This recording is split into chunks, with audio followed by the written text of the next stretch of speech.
महाकारुणिक Tathagata Gautam Buddha, Chhatrapati Shahu Maharaj, Mahatma Jyotiba Phule, Savitribai Phule, doctor Babasaheb Ambedkar यांना सर्वप्रथम मी आपल्या सर्वांच्या वतीने, माझ्या वतीनं नतमस्तक होऊन त्यांना अभिवादन करतो. आज आपण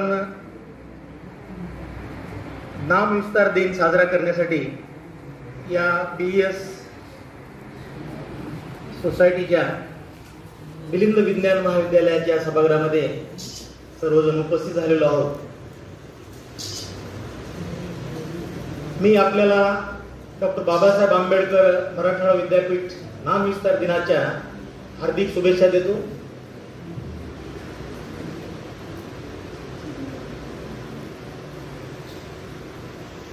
आताच डॉक्टर मिलिंद मगरे यांचं प्रास्ताविक भाषण आपण ऐकलं. अतिशय सुंदर अशा पद्धतीनं त्यांनी प्रेझेंटेशन केलेलं आहे. इतंभूत हा जो लढा होता सुरुवातीपासूनचा अगदी शेवटापर्यंत त्यांनी आपल्या समोर उभा केलेला आहे. आणि जसं त्यांनी सांगितलं की आपण याच्यामध्ये उपस्थितांमध्ये विद्यार्थी सोडले तर बाकीची सर्वजण कमी अधिक प्रमाणामध्ये या लढ्याचे साक्षीदार आहोत असं म्हणायला हरकत नाही. काही जणांचा प्रत्यक्ष सहभाग असेल, काही जणांचा अप्रत्यक्ष सहभाग असेल, काही जणांनी फक्त पाहायला असेल तो लढा. त्याच्यामध्ये साधारणतः 40 ते 50 वयोगटातली जी आज लोक आहेत, विशेषतः प्राध्यापक आणि कर्मचारी, त्यांना बऱ्यापैकी याची धगधगती जाणीव त्या काळातही झाली होती. आणि त्या आठवणी आजही ज्वलंत अशा प्रकारच्या आठवणी ते विसरू शकणार नाहीत अशा प्रकारच्या आठवणी त्यांच्यामध्ये आहेत.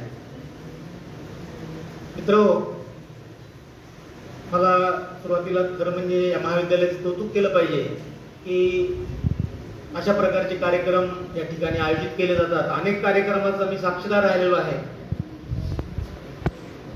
तसाच आज सुद्धा हा कार्यक्रम विद्यार्थ्यांसाठी, शिक्षकांसाठी इथं आयोजित केला गेला. आणि ज्यांच्या अध्यक्षतेखाली हा कार्यक्रम होतो आहे ते महाविद्यालयाचे सन्माननीय प्राचार्य, माझे मित्र मी यासाठी म्हणतो की ते केमिस्ट्रीचेच आहेत. आणि दुसरी गोष्ट म्हणजे आमचं रिसर्च बरोबर झालेलं आहे. PhD ला आम्ही बरोबर होतो, फेलोशिपला, UGCची फेलोशिप होती आम्हाला. आणि 2 वर्षाचा सहवास त्यांचा मला मिळालेला आहे. माझा त्यांना मिळाला का नाही मला नाही सांगता येणार, पण आम्ही अतिशय चांगल्या पद्धतीचे मित्र त्या काळात झालो होतो. विचारपीठावर उपस्थित असलेले या महाविद्यालयाचे ज्युनियर कॉलेजचे पर्यवेक्षक ते सुद्धा माझे मित्र आहेत, डॉक्टर मिलिंद मगरे. विचारपीठावर उपस्थित असलेल्या आणि नेहमीच कार्यक्रमामध्ये अतिशय प्रतियुक्त सहभाग देणाऱ्या, फक्त महाविद्यालयातल्याच नाही तर सामाजिक अनेक कार्यक्रमामध्ये मी त्यांना पाहतो, त्यांचा अतिशय प्रतियुक्त असा सहभाग असतो, डॉक्टर भारती भांडेकर मॅडम. आमचे दुसरे मित्र माझ्या समोर बसलेले आहेत, doctor Kurmude sir, doctor Achyutrao Munde, ते सुद्धा केमिस्ट्रीचेच आहेत, डॉक्टर कापकर, ते केमिस्ट्रीचे नाहीत पण आमची केमिस्ट्री चांगली जमते, डॉक्टर राहुल वाघमारे आहेत, डॉक्टर रवींद्र डेंगळे आहेत, डॉक्टर विधाते आहेत. केमिस्ट्रीचे खूप लोक या ठिकाणी असल्यामुळं या महाविद्यालयाचा अफेक्शन आणि लवचा जो भाग आहे तो माझा राहिलेला आहे. मी जरी या महाविद्यालयाचा विद्यार्थी नसलो, खरं म्हणजे माझ्या मनामध्ये ते शल्य आहे. मागे एका कार्यक्रमामध्ये व्यक्त केलं की मला या महाविद्यालयामध्ये शिकता नाही आलं. या महाविद्यालयात शिकण्याचं जे भाग्य आहे विद्यार्थी म्हणून ते मला लाभलं नाही, याचं शल्य आहे मला. कारण विद्यार्थी जीवनामध्ये त्या काळात जर मला या महाविद्यालयात शिकता आलं असतं तर आणखी काहीतरी माझ्यामध्ये परिवर्तन घडलं असतं असं माझा समज आहे. कारण मी ज्या महाविद्यालयात शिकलो ते प्रस्थापितांचे महाविद्यालय होते. कसा तरी संघर्ष करून, धडपड करून त्यातून बाहेर आलो याचाच आनंद वाटतो. आणि ज्यांच्यासाठी हा कार्यक्रम आयोजित केला आपण सर्व विद्यार्थी बंधू आणि भगिनींनो, खरं म्हणजे कुठलाही कार्यक्रम आयोजित करताना समोर हा केंद्रबिंदू जो असतो तो विद्यार्थीगण असतो, विद्यार्थी वर्ग असतो आणि त्याचा उद्देश हा असतो की अनेक गोष्टी त्यांनी पाहिलेल्या नसतात, वाचलेल्या नसतात, बघितलेल्या नसतात, अनुभवलेल्या नसतात आणि त्या कोणीतरी आठवण करून देण्यासाठी उभं राहून सांगितल्या पाहिजेत आणि त्यांच्यापर्यंत पोहोचल्या पाहिजेत. मला वाटतं हा कुठलाही कार्यक्रम घेण्याचा उद्देश असतो. माझा परिचय करून देताना कापकर सरांनी जरा जास्तीचा परिचय करून दिला आणि त्यामुळे माझी जिम्मेदारी थोडी वाढली आता. पण तुम्ही असं काही गैरसमज करू नका, ते मित्र असल्यामुळे थोडं जास्तीचं सांगितलं असं मला वाटतं. मी सर्वसामान्य जसे तुम्हाला शिकवणारे प्राध्यापक आहेत त्यांच्यामध्ये आणि माझ्यामध्ये मला फारसा फरक वाटत नाही आणि मी तो करत नाही. याचं कारण असं की मी सुद्धा विद्यापीठात नंतर आलो, पण फार वर्ष सर्व्हिस ही माझी एका महाविद्यालयामध्ये झालेली आहे, बलबीर महाविद्यालय बीड. जवळपास 18 वर्ष मी महाविद्यालयात होतो. 2008 पासून म्हणजे गेल्या 12-13 वर्षापासून विद्यापीठात आहे. परंतु माझी सुद्धा खरी जडणघडण ही महाविद्यालय पातळीवरच झालेली आहे. कारण सामाजिक जाणीवा निर्माण होणं, त्या जतन करणं आणि त्या समाजापर्यंत पोहोचवणं, मला वाटतं विद्यापीठापेक्षा महाविद्यालयात हे काम चांगलं होतं, हा माझा अनुभव आहे. आणि त्यातली त्यात मिलिंद महाविद्यालयात तर बोलायलाच नको, कारण हे चळवळीचं केंद्रबिंदू, चळवळीचं ठिकाण राहिलेलं आहे. मित्र, जेव्हा मी शिकत होतो, आता नामविस्तार झाला तेव्हा तर आम्ही सर्व्हिसमध्ये होतो, पण जेव्हा शिकत होतो तेव्हा हा लढा चालू होता. आत्ताच मगरे सरांनी अनेक रेफरन्सेस दिलेत. खरं म्हणजे अतिशय मुद्देसूद त्यांनी मांडणी केलेली आहे. माझं काम खरं म्हणजे त्यांनी संपवलेलं आहे. मला जे सांगायचं होतं तर बऱ्याचशा गोष्टी त्यांनी अतिशय चांगल्या पद्धतीने आपल्या समोर मांडलेल्या आहेत. आणि शेवटी तुम्हाला सांगायचं काय की हा लढा कसा चालला, या लढ्यामध्ये काय नुकसान झालं, माणसं कशी एकमेकापासून दूर गेले, दरी कशी वाढत गेली समाजामध्ये धुई कशी निर्माण झाली, तर ह्याच गोष्टी आपल्यासमोर मांडणं, मला वाटतंय या लढ्याकडे आपण नुसतं त्या बाबासाहेब आंबेडकर एवढं नाव किंवा डॉक्टर बाबासाहेब आंबेडकर हे नाव जोडणं त्या मराठवाड्याला, हा काय उद्देश नव्हता. आणि जरी ते नाव लागलं असलं तरी अपेक्षित असं होतं, सुरुवातीला जर आपण बघितलं, सुरुवातीची जर मागणी बघितली तर खरं म्हणजे जसं आता सरांनी सांगितलं, उल्लेख केला की अनेक लोकांनी संघर्ष केला, वेगवेगळ्या मागण्या त्यांच्या होत्या त्या काळामध्ये. खऱ्या म्हणजे जीवनामरणाशी निगडित असणाऱ्या मागण्या सुरुवातीला त्यांच्या होत्या. जेव्हा बाबासाहेबांनी हे कॉलेज स्थापन केलं तर त्या काळात शिक्षणाचं दारच नव्हतं इथं. ते दार उघडून दिलं बाबासाहेबांनी पहिल्यांदा, बहुजनांसाठी, सर्वसामान्यांसाठी, दीनदलितांसाठी. आणि त्या परिस्थितीमध्ये शिक्षण कसं घ्यावं हा खरं म्हणजे त्या काळातल्या विद्यार्थ्यांसमोरचा मोठा प्रश्न होता. आणि बाबासाहेबांनी हा संदेश दिला होता की तुम्हाला जर माणूसपणानं जगायचं असेल, सन्मानाने, स्वाभिमानानं जगायचं असेल तर पहिलं तुम्हाला एक काम करावं लागेल, शिक्षण घ्यावं लागेल. शिका, संघटित व्हा, संघर्ष करा, हा मूलमंत्र आपल्याला त्यांच्याकडून मिळाला. आणि ती जी पिढी होती तर त्या पिढीमध्ये मला वाटतं प्रत्येक गावातले 1-2 विद्यार्थी सहभागी होऊ शकलेले आहेत. माझ्या गावातले सुद्धा मला वाटतं त्या काळामध्ये मिलिंदला येणारे 1 किंवा 2 विद्यार्थी होते. पुन्हा प्रत्येक वर्षी थोडे वाढत गेले. परंतु सुरुवातीचा जर काळ बघितला आपण तर शिक्षण हे दुरापास्त होतं. महाविद्यालय उपलब्ध नव्हती, असली तरी परिस्थिती तशी नव्हती, सामाजिक परिस्थिती नव्हती, आर्थिक परिस्थिती नव्हती. आणि शिक्षण घेणे ही एक कल्पना वाटायला लागायची किंवा ते आपलं काम नाही.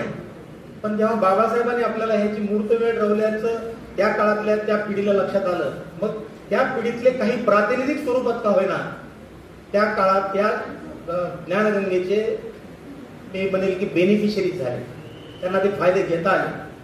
आणि जो मिलिंद महाविद्यालयाच्या परिसरामध्ये पाय ठेवला ज्या विद्यार्थ्यांनी, तर त्याचं ते पर्क्युलेशन होत राहिलं, ट्रान्सफॉर्मेशन होत राहिलं. तो जेव्हा गावाकडे यायचा तेव्हा जी लहान मुलं आमच्यासारखी असायची ते आम्हाला इथले अनुभव सांगायचा. त्या काळामध्ये हा लढा सुरू होता. आम्ही जेव्हा हायस्कूल, प्रायमरी एज्युकेशन किंवा ज्युनियर कॉलेज किंवा सिनियर कॉलेजला शिकत होतो BS मध्ये, हा संपूर्ण लढा खूप वर्ष चालला. जसं मगले सरांनी आता उल्लेख केला की तत्कालीन मुख्यमंत्री शरद पवारांनी दोन्ही सभागृहाचं संयुक्त बैठक घेऊन, म्हणजे विधान परिषद आणि विधानसभा, आणि त्याला कारण सुद्धा तशी होती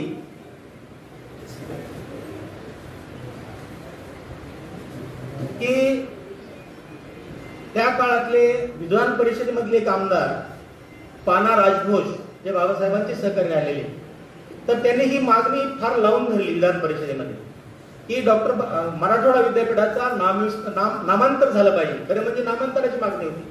आपण सगळ्यांनी हे विसरता कामा नये. नाम विस्तार ही ऍडजस्टमेंट आहे.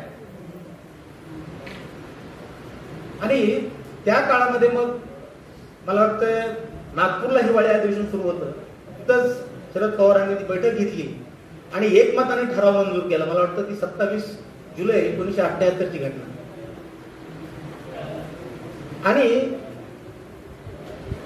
नाम विस्तार झाला ही बातमी लोकांच्या कानी पडली. आणि बातमी कानी पडल्याबरोबर आनंद तर झाला होणारच होता, कारण तो प्रतिनिधी लढा होता.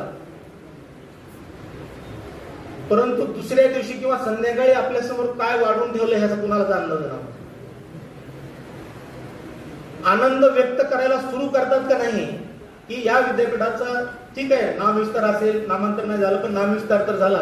डॉक्टर बाबासाहेबांचं नाव तर या विद्यापीठाने धारण केलं. या आनंदामध्ये लोक आनंद उत्सव साजरा करायला सुरू करतात न करतात, तोच अख्ख्या मराठवाड्यात, विदर्भामध्ये आणि उर्वरित महाराष्ट्रामध्ये सुद्धा काही प्रमाणात दंगे सुरू झाले.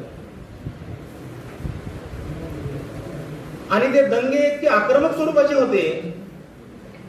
खरं म्हणजे त्या गावामध्ये या औरंगाबाद पासून काही गाव अशी होती की 200 किलोमीटर, 300 किलोमीटर, 400 किलोमीटर दूर.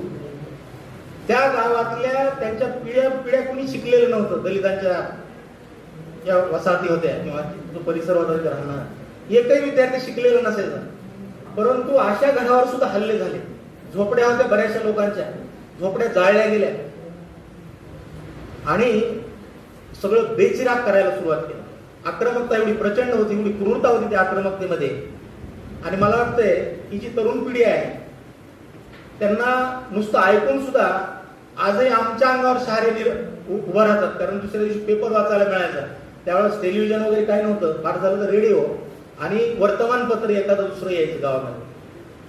आणि जेव्हा वाचायचो आम्ही तेव्हा रडण्याशिवाय आपल्यासोबत दुसरं काहीच नव्हतं. म्हणजे कुठंतरी काहीतरी घटना घडली म्हणून, जसं मी ज्या गावामध्ये विद्यार्थी म्हणून राहत होतो, आम्हाला एक भीतीचं छायेखाली आम्ही राहायचो की आमच्याकडे काय होतंय आता, किंवा आमच्यावर कोण कधी हल्ला करते. तिथला दलित समाज, तिथला सवर्ण समाज गुन्ह्या गोविंदाने नांदणारी लोक.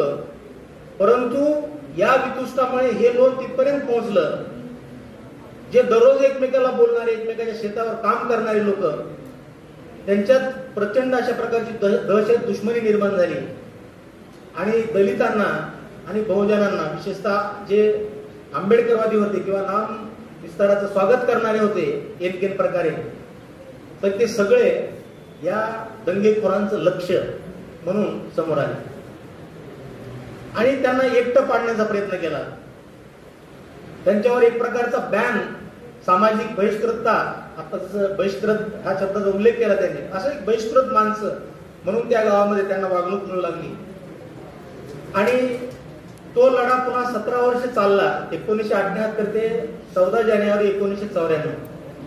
याच्यातली पार्श्वभूमी आपल्याला हे सांगण्यासाठी मी हे सगळं सांगतोय. आता बऱ्याचशा गोष्टीचा उल्लेख डॉक्टर मिलिंद मगरे सरांनी प्रास्ताविक भाषणामध्ये केलेला, त्याच्यामुळे मी ते रिपीट नाही करणार. परंतु खरं म्हणजे नामांतर अपेक्षित होतं आणि एक लोक विरोधात उभे राहिले, त्याचा नामोल्लेख खरं म्हणजे या प्रसंगी करण्याची गरज नाही. परंतु किमान या तरुण पिढींना माहित असलं पाहिजे की कुणी कुणी विरोध केला होता आणि कुणाची एक समाजामध्ये काय परसेप्शन होतं त्या काळामध्ये. जसं सांगितलं की स्वातंत्र्य लढ्यामध्ये निजामाच्या राजवटी विरुद्ध लढणारे लोक, परंतु नाम विस्ताराचा जेव्हा प्रश्न आला, नामांतराचा जेव्हा प्रश्न आला तेव्हा त्यांनी विरोध केला. त्यावेळेस तर सहभागी झाले, परंतु त्याच्यानंतर विरोध केला. त्याच्यामध्ये फार कमी लोक होते ऍक्च्युअली विरोध करणारे. जसे ज्यांना पद्मविभूषण सारखा पुरस्कार मिळाला, गोविंदभाई श्राफ, दुर्दैवाने त्यांनी सुद्धा या नामांतराला आणि नामविस्ताराला विरोध केलेला आपल्याला इतिहासात बघायला मिळतो. अनंत भालेराव असतील, त्या काळातले दैनिक मराठवाड्याचे मुख्य संपादक, त्यांनी सुद्धा विरोध केला. ही वस्तुस्थिती आपल्याला नाकारता नाही येणार आणि इतिहासामध्ये याची नोंद झालेली आहे. बघा, ज्या देशाला डॉक्टर बाबासाहेब आंबेडकरांनी लिहिलेली घटना चालते, देश चालवण्यासाठी, पण एखाद्या विद्यापीठाला नाम नाही चालत, म्हणजे याच्यासारखं वाईट काहीच असू शकत नाही. आणि या परिस्थितीमध्ये त्या काळातले लोक लढले आणि शेवटी मग समज काढत काढत पुन्हा शरद पवारांचं सरकार असताना, ते मुख्यमंत्री असताना 1994ला आत्ताचा आपण उल्लेख केल्याप्रमाणे सगळा ठराव झाला आणि ते रातोरात ते नाव जाहीर झालं डॉक्टर बाबासाहेब आंबेडकर मराठवाडा विद्यापीठ. परंतु त्यावेळेस एक गोष्ट करावी लागली सत्ताधाऱ्यांना सुद्धा, कारण सगळ्या लोकांची मर्जी सांभाळणं त्यांना गरजेचं होतं. पूर्वी 7 जिल्ह्याचं विद्यापीठ होतं हे, त्याची फाळणी झाली त्याच दिवशी आणि दुसरं एक विद्यापीठ अस्तित्वात आणलं, स्वामी रामानंद तीर्थ मराठवाडा विद्यापीठ नांदेड. आणि आपल्याकडे फक्त ह्या विद्यापीठाला असोसिएट असलेले 4 जिल्हे आहेत. खरं म्हणजे हा अस्मितेचा मुद्दा होता. हे सगळे जिल्हे या विद्यापीठाला असोसिएट राहायला पाहिजे होते असं माझ्यासारख्याला तुमच्यासारख्याला वाटणं साहजिक आहे. आणि त्यामुळं त्या काळामध्ये खरं म्हणजे सुरुवात जी झाली ती या नामविस्ताराच्या घोषणेमुळेच झाली. 1978ला जी घोषणा झाली, नामांतर न होता नामविस्तार झाला. आणि अरुण कांबळे सारखे, प्राध्यापक अरुण कांबळे सारखे त्या काळात अतिशय ऍक्टिव्ह असे कार्यकर्ते या लढ्यामधले, त्यांनी सांगितलं की आम्हाला हे मान्य नाही. आणि मग तेच एक आयतं आपण ज्याला म्हणू नामांतर विरोधी कृती समितीच्या हातात एक पोलीस म्हणून ते पडलं आणि मग त्यांनी तो लढा त्यांनी नामांतर विरोधी कमिट्या तयार केल्या आणि जे नामांतरवादी होते त्यांच्या विरोधात ते आक्रमकपणे काम करू लागले. त्याचं ट्रान्सफॉर्मेशन अगदी शेवटच्या माणसापर्यंत गेलं, ग्रामीण भागामध्ये पर्यंत सुद्धा. आणि त्याच्या झळा प्रचंड आपल्याला पोहोचलेल्या आहेत. अनेक लोक त्या काळात शहीद झाले, अनेकांचा नामोल्लेख केला, जसं तुळशीराम कांबळे असतील, गौतम वाघमारे असतील, ढोणे असतील. तिथं काही मर्यादा नव्हती की मराठवाड्यातलाच आहे, विदर्भातलाच आहे, पश्चिम महाराष्ट्र, सगळीकडच्या लोकांची आहुती, प्राणांची आहुती त्यांना द्यावा लागली. आणि त्यामुळं मी आपल्या सर्वांच्या वतीने या सर्व शहीदांना या प्रसंगी अभिवादन करणं हे आपलं कर्तव्य समजतो. आपण त्यांना अभिवादन आहे. खूप मोठा लढा आहे, शौर्याचा लढा आहे. आज आपल्याला मिलिंद मगरे सरांनी प्रस्ताविकात एक महत्वाची गोष्ट आपल्याला सांगून दिलेली आहे की लढे संपलेले आहेत. आपण आज कुठल्या चळवळीपासून फार कोसो दूर आहोत. 2 वर्षापूर्वी भीमा कोरेगावचा लढा त्याला त्या आठवणींना पुनर्जीवित करणारा लढा ठरला. 2 वर्षापूर्वी म्हणजे आता ह्या 2 वर्षात तर तिथं अनेक गोष्टीचे रेस्ट्रिक्शन झाले, त्याच्यामुळे तो साजरा आपण नाही करू शकत. परंतु ते शौर्य आहे, ते साजरं करण्याचं शौर्य आहे भीमा कोरेगावचं. अतिशय बोटावर मोजण्या एवढ्या लोकांनी त्या काळातली पेशवाई संपविली आणि हा इतिहास त्याची नोंद झालेली आहे. बाबासाहेब आंबेडकरांनी त्या ठिकाणी जाऊन त्या शौर्यवीरांचे त्या ठिकाणी जाऊन अभिनंदन केलेले आणि ते स्मारक आपल्या समोर उभं राहिलेलं आहे ब्रिटिशांच्या काळामध्ये. तर सामाजिक लढा भीमा कोरेगावचा असेल किंवा विद्यापीठ नामांतराचा असेल, मला वाटतं त्याच्यात काही फारसा फरक नाही. कारण ही फक्त नाम विस्ताराची किंवा नामांतराची लढाई नव्हती, तर ती सामाजिक परिवर्तन आणि सर्वसामान्य दलितांच्या अस्तित्वासाठी केलेली धडपड होती. अस्मिता, शौर्य, लढाऊ वृत्तीचा इतिहास हा आपल्या तरुणांच्या समोर कायम तेवत राहायला पाहिजे. त्यासाठी अशा प्रकारच्या कार्यक्रमाचं आयोजन अतिशय महत्वाचं आहे. मित्र, तुम्हाला पार्श्वभूमी मी सांगितली की आपली बोळवण कशी केली, नामविस्तार करून दुसरं विद्यापीठ तयार केलं, काही जिल्हे तिकडे जोडले आणि तुम्हाला काही गोष्टी या सांगितल्या पाहिजे. तत्कालीन याच्यामध्ये शरद पवारांना सुद्धा मुख्यमंत्री असून सुद्धा अनेक लोकांची विनवणी करावी लागली होती की समाजाचा रेटा आहे, आंदोलन खूप चिघळलेलं आहे, खूप लोकांच्या प्राणांची आहुती या ठिकाणी गेलेली आहे, लोक शहीद झालेले आहेत आणि हा लढा असाच चालू राहिला तर महाराष्ट्रासाठी अख्ख्या ही लाजिरवाणी गोष्ट असणार आहे. अनेक लोकांना त्यांना विनवण्या कराव्या लागल्या. त्याच्यामध्ये शिवसेना प्रमुख बाळासाहेब ठाकरे सुद्धा होते आणि हा मुळात तोडगा जो निघाला तो शिवसेना प्रमुख बाळासाहेब ठाकरे आणि शरद पवारांमध्ये झालेल्या चर्चेमधला तोडगा आहे. मागणी मराठवाडा विद्यापीठाचं नामांतर करावी होती आणि तो त्यांच्या चर्चेतून निघालेला तोडगा हा आपल्याला मान्य करावा लागलेला आहे. तर या गोष्टी सुद्धा आपण विसरता कामा नये. आता महत्वाचा मुद्दा हा येतो की आपण हे सगळं लढलो. आपले तत्कालीन बंधू भगिनी महिलांचं सुद्धा फार मोठं योगदान आहे. आम्ही विद्यापीठामध्ये तुपडे सरांच्या काळामध्ये कुलगुरू असताना एक कार्यक्रम घेतला होता. तर त्या दिवशी आम्हाला समजलं की किती महिलांचा सुद्धा या लढ्यामध्ये सहभाग होता. अगणित, प्रत्यक्ष असेल अप्रत्यक्ष असेल. तर ह्या गोष्टीचा उजाळा व्हावा यासाठी खरं म्हणजे अशा प्रकारच्या कार्यक्रमाचं आयोजन करणं अतिशय महत्वाचं असतं. मित्रांनो, मी तुम्हाला एक अनुभव सांगतो की कॉलेजचं अभिनंदन यासाठी केलं की अनेक कार्यक्रम या महाविद्यालयात घेतले जातात. बाबासाहेबांनी दिलेले संस्कार आहेत, इथल्या काही चांगल्या परंपरा आहेत. परंतु मी डायरेक्टर स्टुडंट वेलफेअर असताना या विद्यापीठामध्ये 3 वर्षाच्या काळामध्ये मी अनुभवलं. 1994 ला जरी नामविस्तार झालेला असला, मी साधारणतः 8 ते 11च्या दरम्यान डायरेक्टर स्टुडंट वेलफेअर होतो आणि सगळ्या कार्यक्रमाची जिम्मेदारी ही संचालकाची असते. तर माझ्या एकदा असं लक्षात आलं की काही महाविद्यालय नामविस्ताराचा कार्यक्रमच घेत नाही. म्हणजे त्यांच्या दृष्टीनं त्या कार्यक्रमाला काही महत्व नाही. इतक्या लोकांची आहुती प्राणाची, इतके लोक शहीद झाले त्या लढ्यासाठी. एवढे दिवस चाललेला हा प्रचंड मोठा असा लढा. तर त्या काळामध्ये तत्कालीन कुलगुरू कोतापल्ले सरांच्या निदर्शनास मी बाब आणून दिली की सर म्हणलं ही अतिशय वाईट गोष्ट आहे की विद्यापीठानं काढलेल्या सर्क्युलरचा सुद्धा अवमान केला जातोय आणि डेलिबरेटली अशा प्रकारचे कार्यक्रम घेणं टाळले जातं. तर त्यांनी फार गांभीर्याने घेतलं ते आणि प्रत्येक महाविद्यालयाला तुम्ही म्हणे तुमच्या सहीच एक परिपत्रक काढा आणि हा कार्यक्रम मॅन्डेटरी स्वरूपाचा कार्यक्रम आहे. जसं 15 ऑगस्टला आपण झेंडावंदन करतो, 26 जानेवारीला झेंडावंदन करतो प्रजासत्ताक दिनाचं, 1 मेला महाराष्ट्र दिन साजरा करतो, तशाच पद्धतीचं किंवा 17 सप्टेंबरला मराठवाडा मुक्तीसंग्राम दिन साजरा करतो, असे काही शासकीय कार्यक्रम म्हणून आपण साजरे करतो. तसा हा विद्यापीठाचा शैक्षणिक कार्यक्रम म्हणून मॅन्डेटरी म्हणून सांगा आणि जे नाही करतील त्याच्यावर कारवाई करण्यात येईल. बघा, मला त्याच्यातला सांगण्याचा मतीचा अर्थ आहे की ज्या विद्यापीठाचं नाव डॉक्टर बाबासाहेब आंबेडकरांच्या नावाने धारण केलेलं, त्या विद्यापीठाच्या ज्युरिडिक्शन मधल्या 4 जिल्ह्यामधल्या अफिलिएटेड कॉलेजमधली ही अवस्था आहे.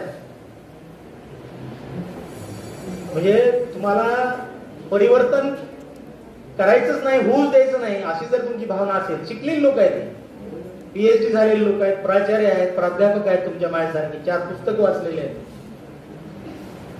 फक्त बाबासाहेबांचा द्वेष, जातीचा द्वेष. तर ही घटना मी तुम्हाला ह्याच्यासाठी सांगितली, प्रतिनिधी जरी असेल, काही महाविद्यालय जरी याच्यात असतील, तर हे त्यांना कंपल्सरी करावं लागलं आणि त्याच्यानंतर हे कार्यक्रम सुरू झाले. त्यांना काही लोक तर कार्यक्रम झाला म्हणून पत्र पाठवू लागले. आम्ही जेव्हा इन्क्वायरी केली तेव्हा सांगितले कार्यक्रम झालाच नाही सर, मला पत्र आले फक्त. मग शेवटी दुसरं सर्क्युलर काढावं लागलं मग सर माझ्याच काळामध्ये.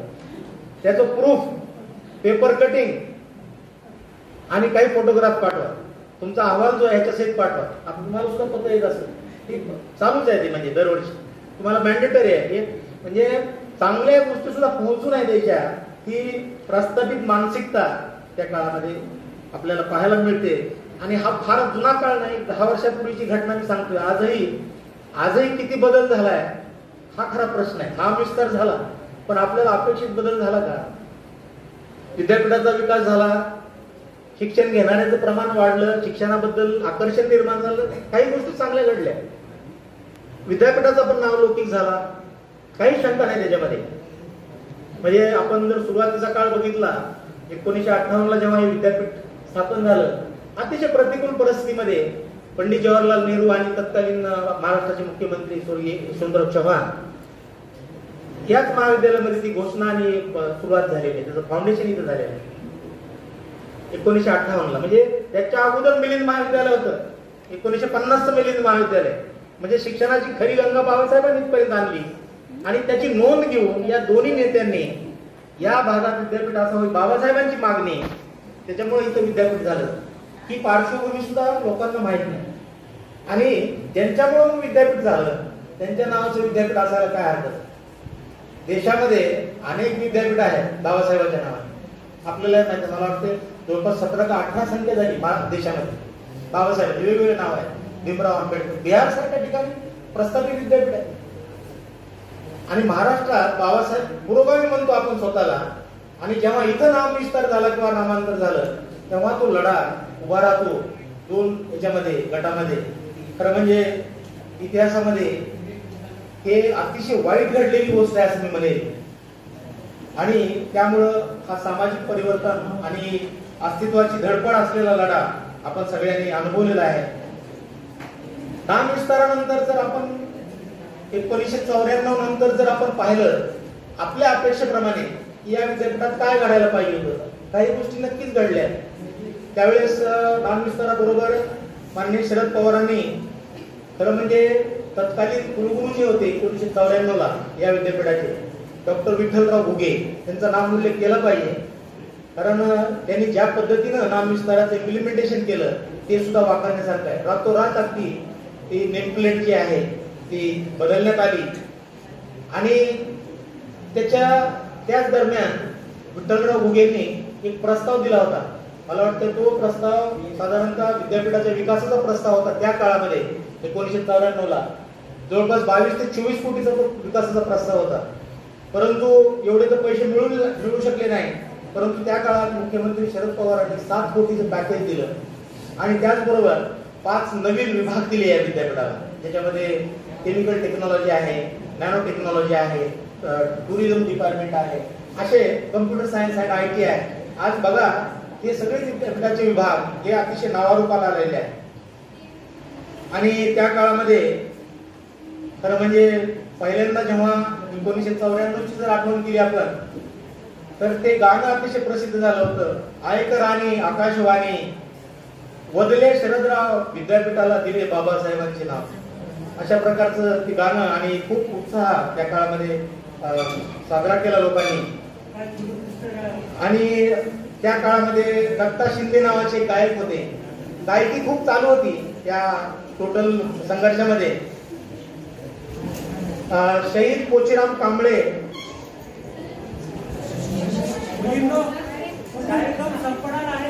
त्याच्या प्रश्नाचा अर्थ एका ओळीत त्यांनी सांगितला. पोचीराम बद्दल बोललं पाहिजे.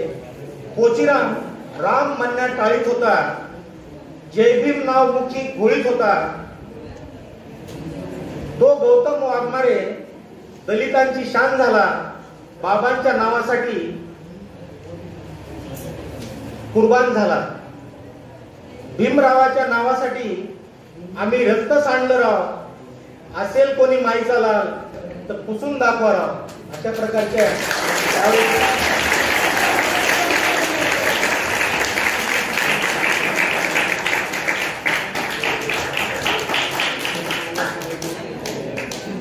मी टाळ्याचा अर्थ समजलेलो आहे. परंतु आणखी काही गोष्टी तुम्हाला माझ्या ऐकावं लागणार आहे. प्रसिद्ध गायक सुरेश धायवट आता मगरे सरांनी गुणगुणले त्या ओळी. खरं म्हणजे कुणालाही विद्यापीठाच्या गेट समोर गेलं की एक चैतन्य निर्माण होतं आणि ती आठवण या ओळीतून आपल्याला होते. सोन्या मोत्याची ती अक्षरं बाबासाहेब आंबेडकर हृदयाचा घेई ठाव, काय खुलून दिसतंय राव या कमानीवर बाबासाहेबांचं नाव.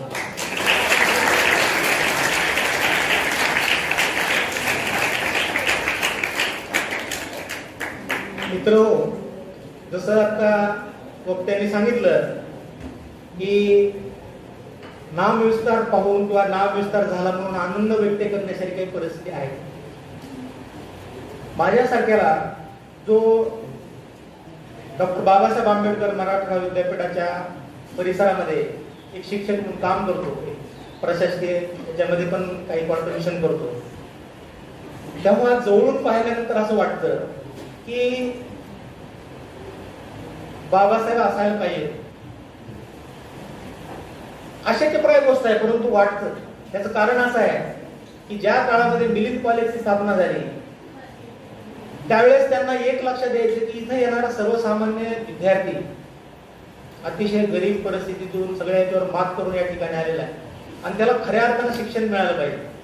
आणि त्यामुळं शिक्षकाची निवड करताना ते जाणीवपूर्वक स्वतः निवड करायची, स्वतः त्याचं सिलेक्शन करायचे, स्वतः त्याचा इंटरव्ह्यू घ्यायचे, स्वतः त्याची शिकवण्याची पद्धत बघायची वर्गात पाठीमागे बसून. विद्यार्थ्यांना कुठलाही विषय कसा शिकवावा, तो कसा समजेल हे शिक्षकाला अख्ख्या वर्गात सगळ्या विद्यार्थ्यांसमोर समजून सांगायचे की हे असं असं शिकव, हे शिकवण्यासाठी हे पुस्तक वाच, रेफर कर, या पुस्तकात खूप छान लिहिलेलं आहे. आणि त्यासाठी मला असं वाटतं की किमान शिक्षक नेमताना त्याचं मेरिट बघितलं पाहिजे. आणि जोपर्यंत unless and until there is a recruitment of meritorious teacher, there is no scope for improvement or development of personality of students or career of students.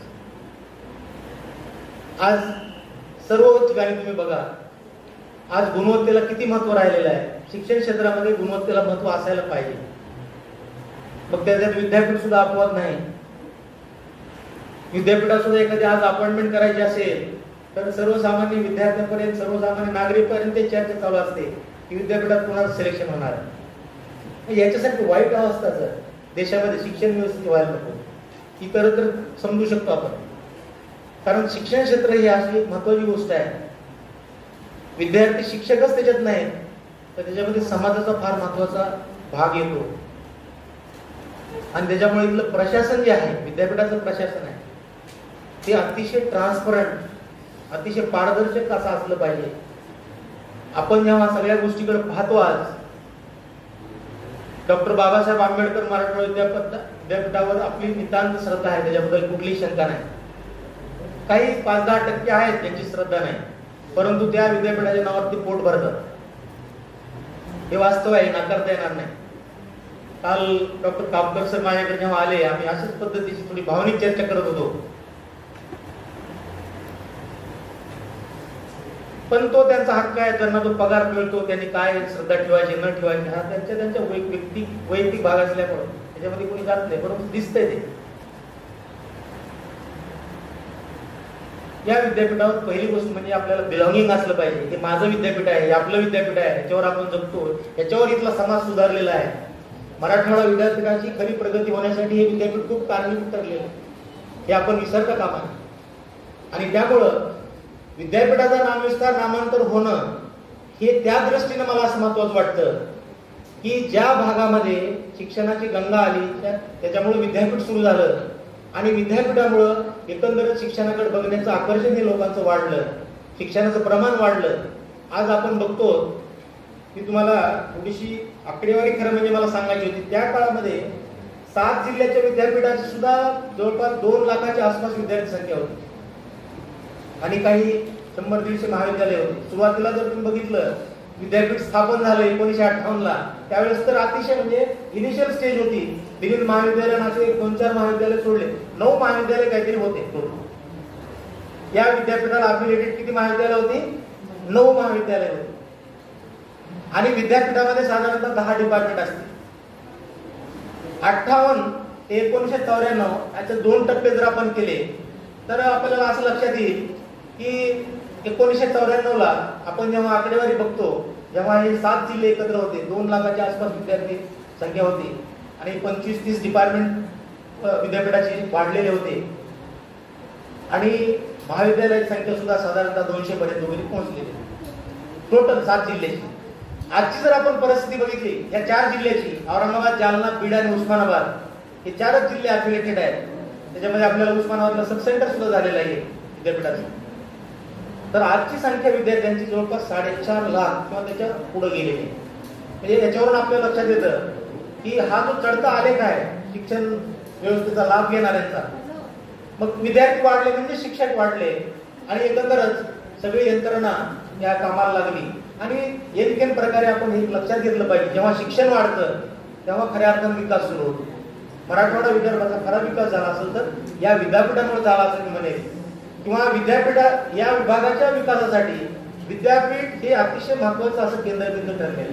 त्याच्यामुळे त्याच्याबद्दल कृतज्ञता व्यक्त करणं, माझ्यासारखा तिथे काम करतोय म्हणून नव्हे, परंतु एकंदरच शिक्षणाची दारं या ठिकाणी खुली झाली या विद्यापीठाच्या माध्यमातून. त्यामुळे आपण त्याला धन्यवाद दिले पाहिजे. आज विद्यापीठाला A ग्रेड आहे, अतिशय 1-2-3 मार्कांनी आपला A+ ग्रेड गेलेला आहे. मॅथच्या त्या टीममध्ये one of the member of that committee मी सुद्धा होतो. आम्ही खूप एफर्ट्स घेतले, परंतु एकदा रिझल्ट लागल्यानंतर आपण असं म्हणू शकत नाही की ते देणाऱ्यांनी चूक केली. आपण कुठेतरी कमी पडलो, नाहीतर A+ ग्रेड आपल्याला ठरलेला होता. एक 2 किंवा 3 मार्क आणखी जर पडत होते तर आपल्याला A+ ग्रेड मिळत होता. कुठलेही कुरुगुरू येतात, त्यांचं एक स्वप्न असतं की या विद्यापीठाला पुढे घेऊन जायचं. मला काही कुलगुरूंचा नक्की नामोल्लेख करावा लागेल ज्यांनी खऱ्या अर्थाने या विद्यापीठाला पुढे नेण्यासाठी प्रयत्न केलेले आहे. आता फार पूर्वीचे तर मला माहित नाहीत, परंतु ज्यांनी सुरुवात केली ते मुंबई विद्यापीठाचे तत्कालीन कुलसचिव होते डोंगरकेरी म्हणून, आणि ते इथं कुलवरून आले. तर खऱ्या अर्थानं सुरुवातीचं डेव्हलपमेंट हे डोंगरकेरी सरांनी केलं. त्याच्यानंतर अनेक कुलगुरूंनी त्यांच्या पद्धतीने योगदान करण्याचा प्रयत्न केला. परंतु गेल्या एक 10-20 वर्षाचा जर काळ बघितला आपण, KP सोनवणे साहेब जे तत्कालीन संचालक होते उच्च शिक्षण विभागाचे, तर अतिशय सायलेंट पद्धतीने त्यांनी या विद्यापीठाचा विकास करण्याचा प्रयत्न केला. सब सेंटर सुद्धा त्यांच्याच काळात सुरू झालं आणि अनेक गोष्टी केल्या त्यांनी. पदभरती सुद्धा केली बऱ्यापैकी. शेवटी शिक्षण व्यवस्था केव्हा सुरळीत चालेल मित्र लक्षात घ्या. विद्यार्थ्यांना सुद्धा मला हे सांगायचंय की तुमची सुद्धा ही मागणी असली पाहिजे की आम्हाला शिकवायला शिक्षक असले पाहिजे. बिना शिक्षकाचं शिक्षण होत नाही. UGCच्या गाईडलाईन प्रमाणे 24 विद्यार्थी पाठीमागे एक शिक्षक पाहिजे. आज तुम्ही तुमच्या महाविद्यालयाची विद्यार्थी संख्या मोजा आणि शिक्षकांची संख्या मोजा, म्हणजे हा रेशो किती डिस्टर्ब झालेला आहे. आणि देशामध्ये शिक्षणाबद्दलची पॉलिसी काय आहे हा जाब आता विद्यार्थ्यांनी विचारण्याची वेळ आलेली. क्वालिफाईड लोक आहेत परंतु भरले जात नाही. मित्र, तुमच्यासाठी अतिशय गंभीर गोष्ट मी या प्रसंगी सांगतो. तेव्हा आपण विद्यापीठाचा नामविस्तार दिन साजरा करतो, ज्याला आपण रिनेमिंग सेरेमनी म्हणतो. त्याच्याच बाजूने या विद्यापीठाच्या विकासाच्या संदर्भात सुद्धा आपल्याला विचारण्याचा अधिकार आहे. माझ्या डिपार्टमेंट पासून सुरुवात करतो. मुंडे सर, वाघमारे सर साक्षीदार आहेत. आम्ही जेव्हा विद्यार्थी होतो इथे तेव्हा आम्हाला शिकवायला 14 ते 15 शिक्षक होते. मला 14 ते 15 शिक्षक होते. मला आणखी आठवते नाव ते, अगदी 1 पासून 14 पर्यंत नाव आजही सांगू शकतो, विभाग प्रमुखापासून अगदी ज्युनियर मोस्ट पर्यंत. आज विद्यापीठामध्ये सगळ्यात सिनियर कोण असेल तर मी आहे वयाने आणि सर्व्हिसने. बाकी माझे सगळे ज्युनियर आहेत. म्हणजे मोस्ट सिनियर पर्सन पण मला घ्यायला खरं म्हणजे आता कसं तरी होत नाही, पण आहे, वास्तव आहे. आणि मित्र, आम्ही 15च्या ऐवजी 8 जण डिपार्टमेंट सांभाळतो. त्याच्यामध्ये ऍडिशनल अनालिटिकल केमिस्ट्रीचा एक कोर्स ऍड झालेला आहे. मला सांगण्याचा उद्देश विद्यार्थी मित्रांना एवढा आहे की 15 शिक्षकाचं काम 8 शिक्षक जर करीत असतील तर ते खरंच प्रमाणित करू शकतील का? एक उदाहरण म्हणून घेतलं मी माझ्या विभागाचं. 15 शिक्षकाचं काम 8 शिक्षक नाही करू शकत. हा जो टीचर स्टुडंट रेशिओ आहे UGCनेच घालून दिलेला, केंद्र सरकारने घालून दिलेला, भारत सरकारने घालून दिलेला नियम, कसं काय मोडता तुम्ही आणि पुन्हा म्हणता की शिक्षण व्यवस्थित झालं पाहिजे, कसं होईल? आणि हा रेशो मित्र, तुम्हाला मी दुसरं एक विभागात डिपार्टमेंट सांगतो विद्यापीठातलं, की फक्त 1 शिक्षक राहिले. जिथं 15 शिक्षक होते, 1 शिक्षकावर 15 शिक्षकाचं काम. तुमच्या महाविद्यालयामध्ये माझ्या माहितीप्रमाणे गेल्या कित्येक वर्षामध्ये शिक्षकांची भरती झालेली नाही. या विद्यार्थ्यांपर्यंत ज्ञानाची गंगा कोण पोहोचवणार? कोण यांच्यापर्यंत जे काही नॉलेज असतं शेअरिंग करणार, ट्रान्सफॉर्म करणार? असे शिक्षण क्षेत्रामध्ये प्रचंड असे विचित्र असे प्रश्न निर्माण झालेले मित्र. आणि हे तुमच्या दुर्दैवाने, आम्हाला तर सुदैवाने खूप चांगले शिक्षक मिळाले, आदर्श शिक्षक मिळाले, आम्ही त्यांच्याकडून खूप शिकू शकलो. पण आज अशी परिस्थिती आहे की हा माझा विद्यार्थी बंधू आणि भगिनी वर्ग शिक्षकापासून वंचित आहे. तर ही अतिशय गांभीर्याने घेण्याची गोष्ट आहे. आणि कुठलाही विद्यापीठाचा विकास हा जोपर्यंत शिक्षण व्यवस्थित होत नाही तोपर्यंत प्रगतीची दारं पुढची खुली होत नाही. आणि शिक्षण ही 2 वे प्रोसेस आहे. शिक्षक असला पाहिजे, ऐकायला विद्यार्थी असला पाहिजे. शिक्षकाने शिकवलेलं विद्यार्थ्यांनी ग्रास्प केलं पाहिजे, आत्मसात केलं पाहिजे आणि ते स्वतःच्या जीवनामध्ये इम्प्लिमेंट केलं पाहिजे.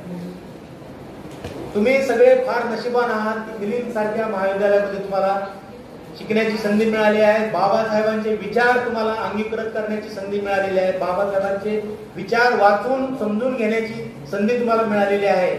आणि मला असं वाटतं की जगाच्या पातळीवर बाबासाहेबासारखं दुसरं व्यक्तिमत्व मला दिसत नाही. जगाच्या पातळीवरचं बोलतोय. बाबासाहेब एवढं उच्च विद्या विभूषित व्यक्तिमत्व मला दुसरं कोणी दिसत नाही. आज अतिशय डेव्हलप्ड अशा कंट्रीमध्ये सुद्धा बाबासाहेबांचे पुतळे उभारले जात आहेत. बाबासाहेबांच्या पुतळ्याची संख्या देशातली जर तुम्ही बघितली तर एवढ्या पुतळ्याची संख्या कुणाचीच नाही. आणि सगळे पुतळे काही शासनाने दिलेले नाही, लोक सहभागातून उभं राहिलेले पुतळे आहेत. हे बाबासाहेबांप्रती असलेली श्रद्धा आहे. जो जो बाबासाहेबांचे विचार वाचेल, जो जो बाबासाहेबांचे आत्मचरित्र वाचेल, बाबासाहेबांनी जे काय आपल्याला लिहून ठेवलेलं आहे तेवढं वाचेल, मी तुम्हाला खात्रीशीर सांगतो की तुमचा विकास झाल्याशिवाय राहणार. पण मन लावून तुम्ही वाचलं पाहिजे, मन लावून तुम्ही समजून घेतलं पाहिजे. विद्यापीठ नामविस्तार ही अतिशय साधारण मागणी होती, परंतु ते प्रातिनिधिक लढा म्हणून आपण समोर ठेवला पाहिजे की बाबासाहेबांच्या नावासाठी किती मोठा लढा उभा राहू शकतो, केवढा मोठा संघर्ष होऊ शकतो. आणि त्यामुळं आपण सर्वांनी एक या ठिकाणी शपथ घेतली पाहिजे असं म्हणेल मी, की आपण बाबासाहेबांना वाचलं पाहिजे, बाबासाहेबांना समजून घेतलं पाहिजे. आणि बाबासाहेबांचे विचार नुसते समजून घेऊन वाचून थांबायचं नाही, तर प्रत्यक्ष जीवनामध्ये कसे अंमलात आणता येतील याचा आपण पुरेपूर विचार केला पाहिजे. मला माहिती आहे बाबासाहेबांना आचरणात आणणं किती कठीण गोष्ट आहे, कारण बाबासाहेबांच्या अख्ख्या लिटरेचरमध्ये आणि अख्ख्या त्यांच्या जीवन प्रवासामध्ये बाबासाहेबांचा एकही शब्द असा नाही की ज्या शब्दाला अर्थ नाही. प्रत्येक शब्दाला त्यांनी अर्थ प्राप्त करून दिलेला आहे. आपण जर राज्यघटना वाचली तर म्हणजे मिलिंदच्या विद्यार्थ्यांनी तर राज्यघटना वाचलीच पाहिजे, आपलीच नाही. मी सगळ्यांना सांगत असतो तर राज्यघटनेचं वाचन हे मॅन्डेटरी करा आपल्या महाविद्यालयाच्या विद्यार्थ्यांना. त्याचं कारण सांगतो मित्र, की राज्यघटना तुम्हाला तुमचे हक्क सांगते, तुमचे हक्क काय नागरिकांचे, त्याच्याच बरोबर तुमचे कर्तव्य सुद्धा सांगते. आणि जोपर्यंत आपल्याला आपल्या हक्काची आणि कर्तव्याची जाणीव होत नाही तोपर्यंत खऱ्या अर्थानं चळवळी उभा राहत नाही. नामांतर चळवळी उभी राहिली, जो लढा उभा राहिला, जो शौर्याचा लढा उभा राहिला, आणि हजारो लोक या लढ्यामध्ये तयार झाले. ही 1, 2, 3 म्हणत नाही, पुरुष महिला हजारो अशा तयार झाल्या की आपण कुठल्याही लढ्याचं नेतृत्व करू शकतो. अशा प्रकारचे नेते तयार केले या चळवळीत. आणि ते नेते तयार झाले, अनेकांचा नामोल्लेख मगरे सरांनी त्यांच्या प्रास्ताविक भाषणात केला म्हणून मी टाळला होता. पण आपल्या समोर दिसणारे अनेक लोक आहेत, महिला आहेत, पुरुष आहेत. रामदास आठवले सुद्धा नेतृत्व त्या काळात या लढ्याला मिळालेलं आहे, आपल्याला नाकारता येणार नाही. आपण आठवणीत ठेवलं पाहिजे. गंगाधर गाड्यांसारखं नेतृत्व याच लढ्यातून समोर आलं. रतन पन्नागळे असतील, त्यांचं नेतृत्व याच, नामदेव ढसाळ असतील, बाबा आढाव असतील, या लोकांनी खूप सक्रिय सहभाग दिला आणि खऱ्या अर्थानं ते समाजाचे नेते झाले. आणि तुम्ही सुद्धा भविष्यामध्ये सत्याची बाजू घेण्यासाठी उतरण्याची गरज नाही.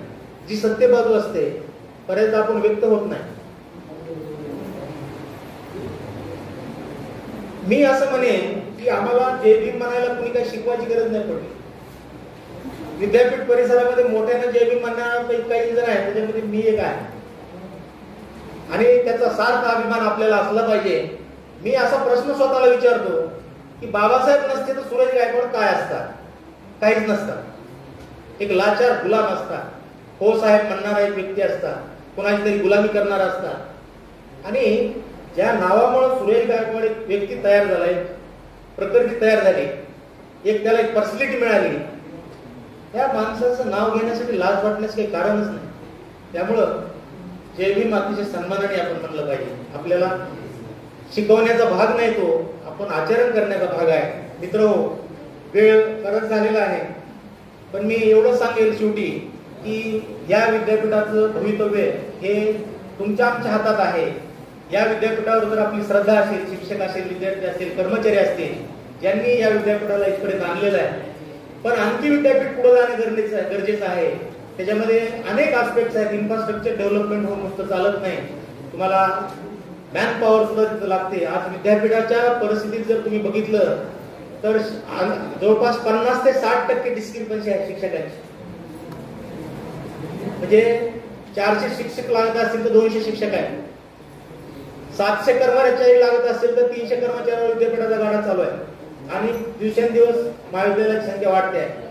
तर याच्यावर गांभीर्यानं खरं म्हणजे खूप चर्चा करण्याची गरज आहे. विद्यार्थ्यांनी सुद्धा अवेअर होण्याची गरज आहे आणि राजकारण्यांनी जे सत्ता कारणामध्ये आहेत, जे सत्तास्थानी आहेत, जे इंटेलेक्च्युअल स्वतःला म्हणून घेतात, त्यांनी सुद्धा कुठल्याही विद्यापीठाच्या विकासाबद्दल या सगळ्या ज्या लागणाऱ्या भूमिका आहेत त्या घेणं गरजेचं आहे. आणि खऱ्या अर्थानं दरवर्षी याच्यामध्ये जर काही विकास होत गेला, डेव्हलपमेंट होत गेलं, तर पुढचा नामविस्तार साजरा करण्यासाठी, पुढचा वर्धापन दिन साजरा करण्यासाठी आपल्याला आणखी आनंद वाटेल किंवा आपल्याला हिरिरीने त्याच्यामध्ये सहभाग घेता येईल. मित्रो, बोलण्यासारख्या अनेक गोष्टी आहेत. लढा फार मोठा होता, बऱ्याचशा गोष्टी मगरे सरांनी आपल्या समोर विशद केलेल्या आहेत. परंतु मी आपल्याला एवढीच विनंती करेन की आपण जरी लढा पाहिलेला नसेल, अनुभवलेला नसेल, नामांतराबद्दल जेवढं आपण शक्य होईल तेवढं वाचा, तो लढा समजून घ्या आणि या लढ्याची जी ज्योत आहे ती तेवढ ठेवण्याचा प्रयत्न करा. आणि या विद्यापीठामध्ये कधी आलात तर विद्यापीठ समजून घेण्याचा प्रयत्न करा. विद्यापीठात साधारणतः 45 विभाग आपल्या या विद्यापीठामध्ये आहेत. जवळपास 10 विभाग हे सब सेंटरमध्ये आहेत आणि काही विभाग अतिशय नामांकित विभाग म्हणून पुढे आलेले आहेत. माझ्या रसायनशास्त्राचं विभागाचं तुम्हाला मला सांगायला आनंद वाटेल की देशामध्ये नंबर 1चं डिपार्टमेंट आहे. ज्या डिपार्टमेंटनी देशामध्ये एवढे विद्यार्थी नेट सेट क्वालिफाय कुठंच होत नाही, तेवढे विद्यापीठाच्या या विभागामध्ये.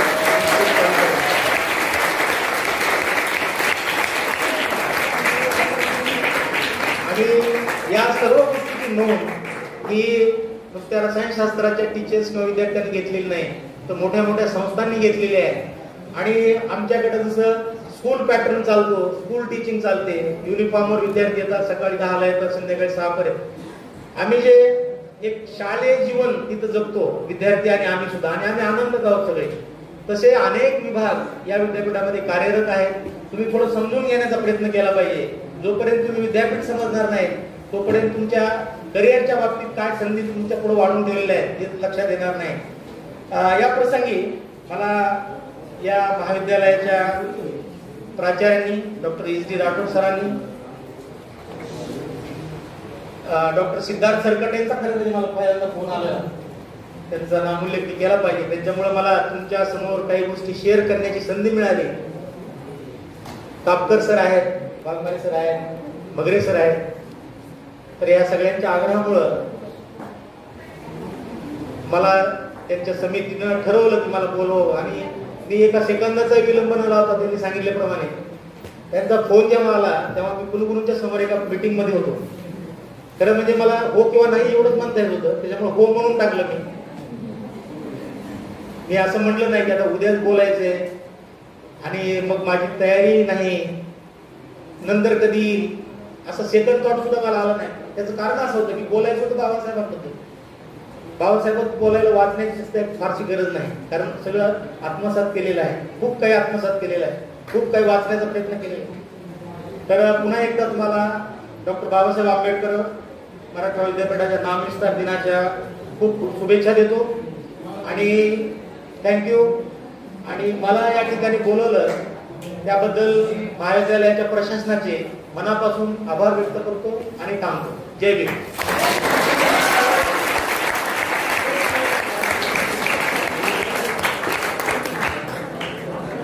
धन्यवाद. सप्तसुरे गायकवाड. सामाजिक अस्मितेची लढाई, नामविस्ताराची लढाई, आणि ही लढाई अनेक. सर्वप्रथम आपणाला नामविस्तार दिनाच्या हार्दिक शुभेच्छा. बोलण्यासारखं काही शिल्लक ठेवलेलं नाही आणि वेळ खूप झालेला आहे, पण 2 गोष्टी सांगू इच्छितो. पीपल्स एज्युकेशन सोसायटीची स्थापना ही 8 जुलै 1945 झालेली आहे आणि औरंगाबादमध्ये विविध महाविद्यालयाची स्थापना ही 1950 मुहूर्तमेढ उभी होती. त्याच्या मागचं एक कारण आहे. एस टी प्रधान सरांनी एक लेख लिहिलेला आहे, तो लेख मी वाचला होता. बाबासाहेब जेव्हा मराठवाड्याच्या दौऱ्यावर आले होते आणि त्यांनी इथले जे ऐतिहासिक स्थळ आहेत त्यांना भेटी दिल्या होत्या, तर त्यांना हा परिसर अतिशय मागासलेला वाटला. ती एक गोष्ट त्यांना खटकली. आणि दुसरं एक महत्वाचं कारण म्हणजे दौलताबादला जेव्हा ते थांबले होते पाणी पिण्यासाठी वगैरे, त्यावेळेला त्यांना टोकण्यात आलं. ह्या दोन गोष्टी त्यांना अतिशय ह्या गांभीर्याने त्यांनी बाबासाहेबांनी याच्यावर विचार केला. मराठवाडा तर अतिशय मागासलेला होताच, त्यात काही शंका नव्हती, पण ह्या घटनेमुळे त्यांना असं हे झालं की आपण ह्या परिसरामध्ये शिक्षणाचं एक दार उघडं केलं पाहिजे. आणि खरंच इथून बाबासाहेबांनी विचार करून या इथे आपल्या 1950 रोजी मिलिंद विज्ञान महाविद्यालयाची स्थापना करायचं ठरवलं आणि हे आपलं महाविद्यालय अस्तित्वात आलं. हे खरं तर पहिलं ज्ञानाचं दार आहे मराठवाड्यासाठी. कारण त्या काळामध्ये कुठलीच व्यवस्था आपल्याकडे इथे नव्हती. त्यावेळेला आपल्या मराठवाड्याचे सर्व विद्यार्थी किंवा ज्यांनी उच्च शिक्षण घेतलेलं आहे ते सर्व हैदराबाद कोणतं विद्यापीठ आहे, उस्मानिया युनिव्हर्सिटी इथे शिकायला जात होते. आणि ह्याचं अंतर खूप असल्या कारणामुळं जर एखादी गोष्ट आपल्यापासून खूप लांब असेल तर तितकं खर्च करण्याची आणि इतक्या लांब जाऊन कोणतीही गोष्ट करण्याची बऱ्याच लोकांची क्षमता नसते. खऱ्या अर्थाने जेव्हा ह्या मिलिंद महाविद्यालयाची स्थापना झाली, सुरुवातीचं नाव आपलं हेच आहे मिलिंद महाविद्यालय. मिलिंद विज्ञान आणि मिलिंद कला महाविद्यालय हे नंतर ह्याचं सेपरेशन झालं, बायफर्गेशन झालं. पण सुरुवात आपली ही मिलिंद महाविद्यालयापासून झालेली आहे. त्याच्यामुळे आपण आता सध्या आपले जो बोर्ड लावलेला आहे तो मिलिंद महाविद्यालय ह्या नावानेच लावलेला आहे. त्याचं काही असं वेगळं हे दाखवलं नाही, कारण मुख्य इमारत आपली ही आहे.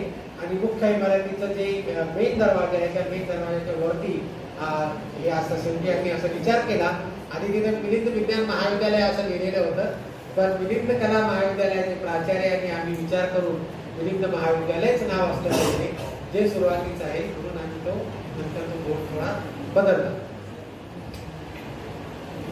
हा 17 वर्ष चाललेला अतिशय मोठा संघर्ष, यामधनं बऱ्याच गोष्टी म्हणजे बऱ्याच जणांचे प्राण गेलेले आहेत, त्याचा उल्लेखही तुम्ही सर्वांनी आता ऐकलेला आहे. विद्यार्थी मित्र हो, आपणही ह्याच्यामधनं खूप काही गोष्टी आपण शिकलो पाहिजे. खरं तर 1994ला जेव्हा नाम विस्तारित झाला तेव्हा तुमचा जन्मही झालेला नव्हता. तुमचा जन्म बहुतेक करून 2000 नंतर झालेला असला पाहिजे. 2000च्या आधीचा विद्यार्थी कोणीच नसेल तुमच्यामध्ये. तर तुम्हाला ह्या गोष्टी माहीत असल्या पाहिजे आणि त्यासाठी मगरे सर आणि गायकवाड सरांनी आपल्याला सविस्तर माहिती दिलेली आहे.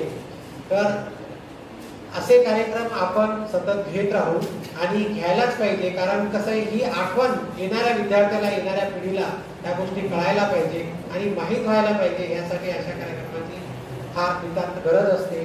तर कार्यक्रम होत राहील. वेळ भरपूर झालेला आहे आणि माहिती आपल्याला छान मिळालेली आहे.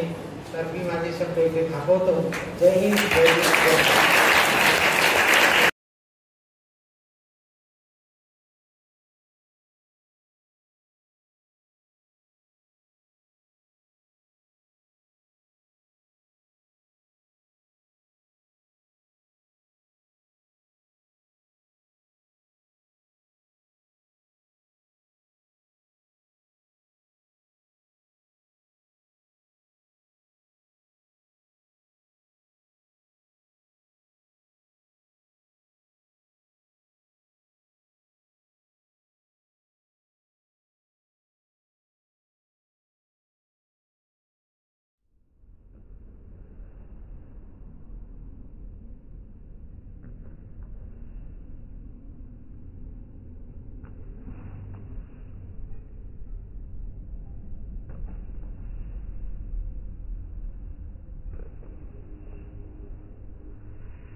आगे यहाँ के है कि बाहर के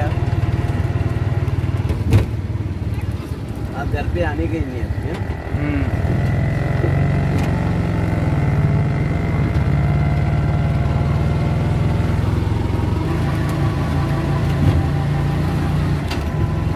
डॉक्टर बाबा साहेब अम्बेडकर मराठवाड़ा विद्यापीठ, ये विद्यापीठ का नज़ारा है।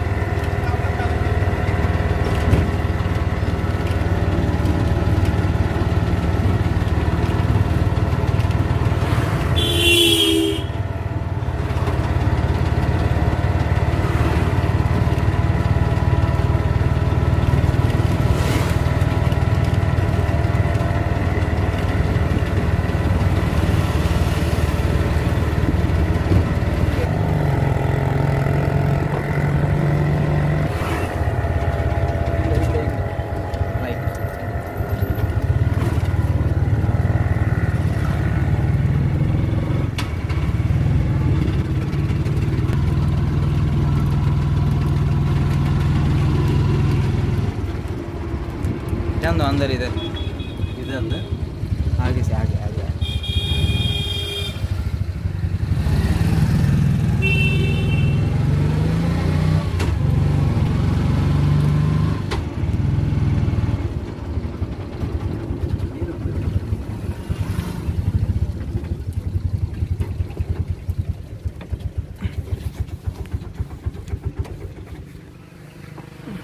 भाषा भवन।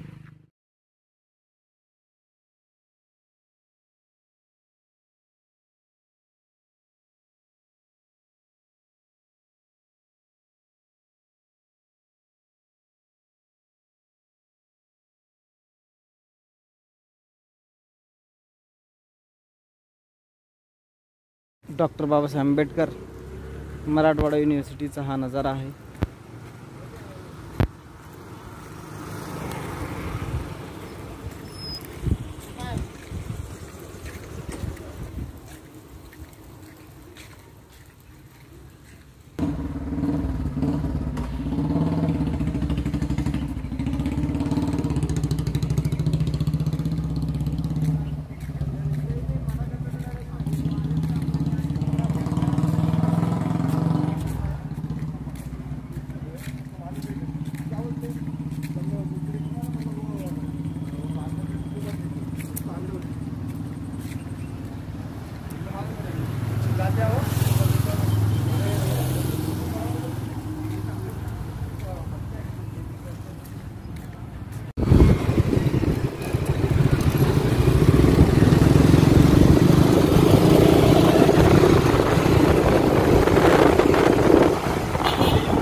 यस, डॉक्टर बाबासाहेब आंबेडकर मराठवाडा विद्यापीठ।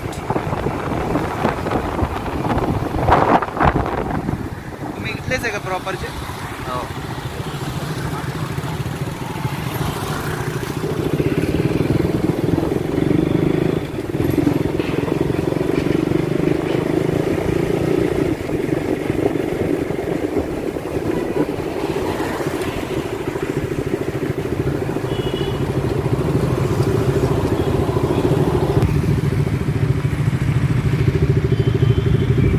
डॉक्टर बाबासाहेब आंबेडकर यांचा पुतळा, विद्यापीठ gate.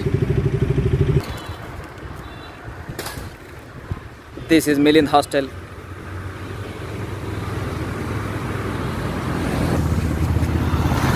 Milind hostels book stall of Devkar Saheb.